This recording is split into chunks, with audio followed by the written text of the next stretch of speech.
আপনারা দেখতেছেন চোখের সমস্যা নিয়ে এখানে থাকা খাওয়া সম্পূর্ণ ফ্রি, কারণ 10 টাকা দেওয়া লাগবে না কোথাও। কিন্তু যদি কারোর কোনো চোখের সমস্যা থাকে তারপরে আসতে হবে, এটা নিয়ে কোনো মন খারাপ করা যাবে না।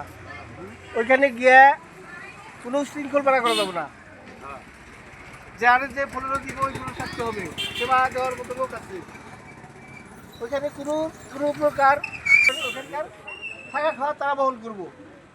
কাজেই এই বিষয়টা মাথায় চিন্তা রেখে সবাই থাকবেন, যার যার মান সম্মান, মানে কেউ যাতে কোনো শৃঙ্খলা না হয়।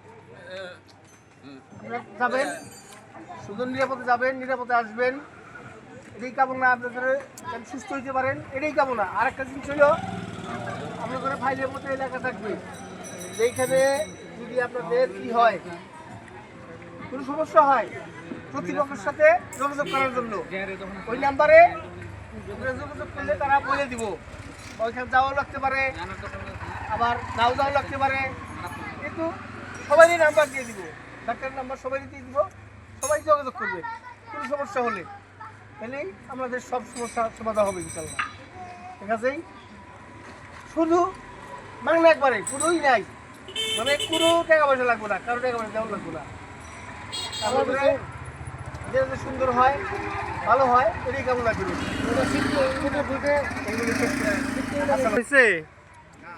আপনাদের কারো কাছ থেকে যে আমাদের অফিসের মাধ্যমে কোনো টাকা পয়সা নেওয়া হয়েছে? আলা দিলে নিবেও না, অফিসেও কেউ নিবে না। একবারে যাওয়া আসা থাকা খাওয়া সমস্ত কিছু ফ্রি, কিন্তু শৃঙ্খলটা বজায় রাখতে হবে। সবারই ধৈর্য সুযোগ থাকতে হবে। কারো 2 দিনও থাকতে হইতে পারে, আবার কারো 3 দিনও থাকতে হইতে পারে। রাগ করা যাবে না, আইসা পড়া যাবে না। আর ওষুধগুলো ঠিক মতো ব্যবহার করতে হবে। ওষুধে এলো আপনার রোগ সারাবে পুরাপুরি। আপনার অপারেশনের 4 ভাগের 1 ভাগ ভালো হবে, আর ওষুধ প্রয়োগ হলো মেন পরিষ্কারটা হবে। এই জিনিসগুলো সবারই নলেজে রাখতে হবে। যে নিয়মটা বলে দিব ওইখানে, ওই নিয়মই পালন করতে হবে। যে কর্মসূচিতে বলবো, যেভাবে থাকতে বলবো, ওইভাবেই আর কি। তাহলে টাকা পয়সা তো কেউ নেয় নাই, যাক আলহামদুলিল্লাহ। তাহলে সবাই চলেন আল্লাহ দিলে।